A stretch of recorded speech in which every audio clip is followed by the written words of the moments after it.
तर आज बघणार आहोत आपण टोमॅटो लोणच्याची रेसिपी. टोमॅटो लोणच्याच्या रेसिपीसाठी छान टोमॅटो धुवून घेतले.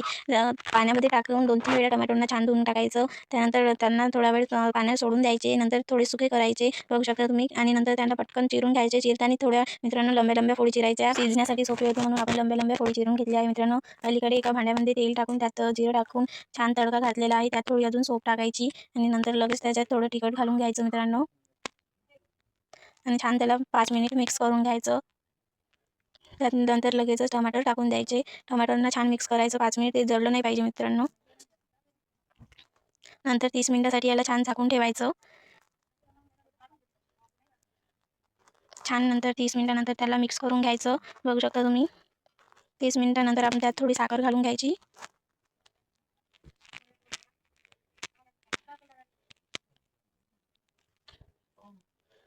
बघू शकता तुम्ही किती छान आपल्या लोणच्याला कलर आला आहे. इकडे तेल थोडं तडक्याचं गरम केलं आहे.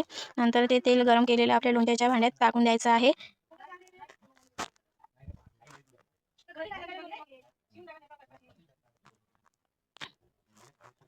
नंतर याला छान मिक्स करून घ्यायचं. आणि नंतर थोडं कमी गॅसवर ठेवून द्यायचं. लगेचच आपलं लोणचं तयार झालं आहे. लोणच्याचं पूर्ण पाणीसुद्धा आटून घेतलं आहे. मला हे लोणचं खूप आवडते मित्रांनो. माझ्या आईने माझ्यासाठी स्पेशल हे लोणचं बनवलं आहे. तर बघू शकता तुम्ही. मी एका प्लेटमध्ये काढलंसुद्धा. मला खूप खाऊ असं वाटत होतं. नंतर मी लगेचच खाऊन पण बघितलं तर इतकी सुंदर टेस्ट होती लोणच्याला. तुम्ही करून नक्कीच पहा. ओके.